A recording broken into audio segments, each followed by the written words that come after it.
Welcome to my TET class. Friends, आज हम देखेंगे मैथ्स और मैथ में देखेंगे लाभ हानि। लाभ हानि का ये हमारा तीसरा वीडियो होगा। इससे पीछे मैं 2 वीडियो दे चुकी हूँ। आज देखिए हम जो निकालने वाले वो होगा विक्रय मूल। अभी हमने निकाला था प्रतिशत लाभ और प्रतिशत हानि को देखा था। दूसरी वीडियो में हमने देखा था कि क्रय मूल कैसे निकाला जाए और तीसरी वीडियो आज है जिसमें हम देखेंगे कि विक्रय मूल कैसे निकाला जाता है। इसका एक फॉर्मूला है। देखिए विक्रय मूल बराबर क्या है। आपको विक्रय मूल जब भी निकालना होगा तो आपको क्रय मूल दिया होगा, या फिर हो सकता है सवाल एक सवाल में 2-2 सवाल जुड़े हुए हैं, तो ऐसी कंडीशन में आपको क्रय मूल निकालना होगा। इंटू कर देंगे, ब्रैकेट में 100 आ जाएगा। ये 100 तक तो क्लियर है, यही रहेगा। फिर अगर आपका लाभ है प्लस का चिन्ह लगाकर लाभ लिख देंगे, अगर हानि होती है तो माइनस का निशान लगाकर आप हानि लिख देंगे। कुल के बटे में आपका 100 आ जाएगा। अब देखिए सवाल को लगाते हैं तो कैसे लगाते हैं हम सवाल। यहाँ पे हमने पहला सवाल लिया है 450 रुपए की वस्तु को कितने में बेचा जाए ताकि 10% लाभ हो। वस्तु है या उसका क्रय मूल है, वही चीज हुआ और कह रहा है कि 10% का लाभ हो। हमको इस कंडीशन में बेचना है। बेचना यानी कि विक्रय मूल। सूत्र क्या है देखिए आपका, विक्रय मूल मूल बराबर क्रय मूल। क्रय मूल देखिए क्या है आपका फॉर्मूला ऊपर है, आप देखते रहिए। उसी पे हम सिर्फ अंकों को रखते चलेंगे। विक्रय मूल बराबर क्या है आपका, देखिए क्रय मूल दिया है। क्रय मूल कितना है 450। फिर क्या निशान लगेगा, इंटू का निशान, और ब्रैकेट में आप लिखेंगे 100 तो आपका ये यानी कि 100 ये आपका रहेगा ही। अब आपको बताना क्या है, आपको 10% का लाभ है तो लाभ के लिए आपका जो निशान लगेगा वो प्लस का निशान लगेगा। और कितने प्रतिशत का लाभ है 10, तो आप यहाँ पे 10 लिखेंगे। इस कुल के बटे में आपका आ जाएगा 100। आगे करेंगे 450 इंटू जोड़ देंगे, क्योंकि यहाँ पे प्लस है, आपका आ जाएगा 110 बटे में 100। काट देंगे, यहाँ पे इससे 0 से 0 कट गया, इस 0 से ये 0 कट गया। बचा क्या आपका 45 और यहाँ पे 11। इन दोनों का गुणा कर देंगे तो आपका 495 रुपए आ गए। यानी कि किसी वस्तु को, जो वस्तु है आपकी 450 की है, उस 495 रुपए में बेचेंगे तो आपको 10% का लाभ होगा। अब देखिए दूसरा सवाल लगाते हैं हम। देखिए यहाँ पे दूसरा सवाल दिया है, जब किसी 1000 रुपए की वस्तु को 20% लाभ पर बेचा जाए तो वस्तु का विक्रय मूल्य क्या होगा। फॉर्मूला बार बार फॉर्मूला लिखने से होगा क्या कि आपको कहीं ना कहीं से ये फॉर्मूले भी याद होते चले जाएंगे। तो विक्रय मूल्य बराबर क्या था, बटे का निशान, ऊपर क्या है क्रय मूल्य, इंटू 100 में क्या था, अगर लाभ है तो जोड़कर लिख देंगे, हानि है तो घटाकर लिख देंगे। तो आप यहीं पे डायरेक्टली जोड़कर लिख दीजिए। कितना आया आपका 120, 95 टोटल के 100 हो जाएगा। इस पे अंकों को रख दीजिए। 1000 इंटू 120 बटे में 100। 2 0 से इन दोनों 0 को काट दीजिए। क्या बचा आपका 120 पूरा लिख दीजिए और यहाँ से 1 0 ये उतार दीजिए। ये हो गया आपका आंसर। यानी कि क्या 1000 की जो वस्तु है, अगर उस पे हमें 20% का लाभ चाहिए तो हम उसे कितने में बेचेंगे, 1200 में। 1200 में बेचेंगे तो हमें 20% का लाभ हो जाएगा। ये दोनों सवाल देखिए लाभ के हो गए। अब एक हानि का सवाल कर लेते हैं।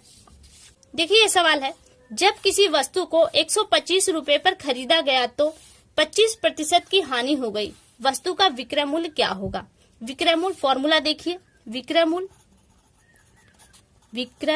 मूल्य बराबर, जल्दी लिखने में राइटिंग थोड़ी गंदी आएगी, क्रय मूल्य गुणित 100 क्या रहेगा माइनस, क्योंकि हानि है। देखिए यहाँ पे हानि है इसलिए कौन सा निशान आएगा, माइनस का। और कितना माइनस रहेगा 25 बटे में 100। अब देखिए इस पे अंकों को रखेंगे। कितना है क्रय मूल्य हमारा 125 क्रय मूल्य है ना, इतने पे हमने वस्तु को खरीदा। 125 गुणित 100 में से 25 को माइनस कर देंगे तो आएगा हमारा 75 बटे में 100। काट देंगे, देखिए 25 से काटेंगे तो यहाँ 4 आएगा और यहाँ पे 1 काटेंगे तो आएगा 5। अब देखिए 75 25 में कर देंगे तो आएगा हमारा 375 बटे में 4। इसको सॉल्व कर देंगे, आएगा 93.75। यानी कि क्या आ गया आपका, यानी कि उस वस्तु को हमने 93 रुपए में बेचा, इसलिए हमें क्या हुआ 25% की हानि हुई। और उसे हमने खरीदा कर 125 में खरीद कर 93 रुपए में बेच दिया, इसलिए हमें 25% की हानि हुई। अब अगला सवाल देखिए, ये प्रश्न देखिए, किसी वस्तु को 320 रुपए में बेचने पर 20% की हानि होती है। यहाँ विक्रय मूल्य दिया हुआ है और पूछ रहा है उसे कितने में बेचा जाए ताकि 25% का लाभ हो।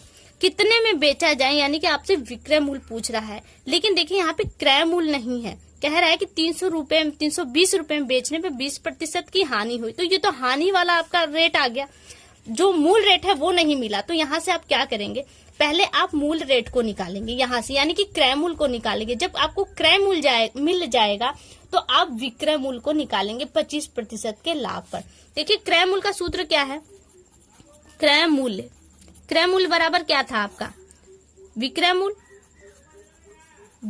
मूल्य गुणित 100 और बटे में था 100। हानि है तो माइनस और लाभ है तो प्लस, तो यहाँ आप देखिए आपका हानि दिया है तो इसलिए क्या होगा -20 करेंगे। विक्रय मूल्य कितना है 320 गुणित 100 बटे में घटा देंगे तो आ जाएगा 80, 0 से 0 कट गया, 8 चौका 32, अब देखिए 4 है तो यहाँ पर आ गया 400, यानी कि कितने रुपए की वो वस्तु थी, 400 रुपए की वस्तु थी, उसे 320 रुपए में बेचने पे हमें 20% की हानि हुई। लेकिन प्रश्न ये नहीं है, प्रश्न आपसे पूछा है कि 25% का आपको लाभ चाहिए विक्रय मूल्य पर, कितने का बेचेंगे। देखिए यहाँ से क्रय मूल्य निकल गया, अब विक्रय मूल्य देखेंगे। विक्रय मूल्य बराबर क्या है, सूत्र देखिए, ये सूत्र आपको याद होने चाहिए। अगर फॉर्मूला याद है तब तो आप सवालों को लगा पाएंगे, वरना आप देखिए यहाँ पे क्या होगा, क्रय मूल्य गुणित क्या है 100 रहेगा, और क्या है आपसे 25% का लाभ पूछा है इसलिए +25 बटे में कुल के जाएगा 100, अंकों को रख देंगे यहाँ पर। क्रय मूल्य कितना आया, हमने क्रय मूल्य निकाला है 400 रुपए, 400, फिर देखिए क्या है गुणित कर देंगे ब्रैकेट में, 100 में 25 जोड़ देंगे तो हमारा आ जाएगा 125 बटे में 100। ये ब्रैकेट रहे या ना रहे कोई फर्क नहीं पड़ता, यहाँ से काट देंगे तो सीधे सीधे 4 आ जाएगा, यहाँ काट देंगे तो हमारा आ जाएगा 125 चौका 500, यानी कि 500 रुपए में अगर हम उस वस्तु को बेचेंगे जिसे हमने 320 रुपए में बेचकर 20% का घाटा हुआ है, उसे अगर हम 500 रुपए में बेचेंगे तो हमें कितने का 25% का लाभ होगा। तो कीमत क्या निकल कर आ गई, विक्रय मूल्य 500 रुपए। तो फ्रेंड्स उम्मीद करती हूँ कि आपको ये प्रश्न समझ में आए होंगे। अगली वीडियो में आपसे फिर मुलाकात होगी, तब तक के लिए नमस्कार।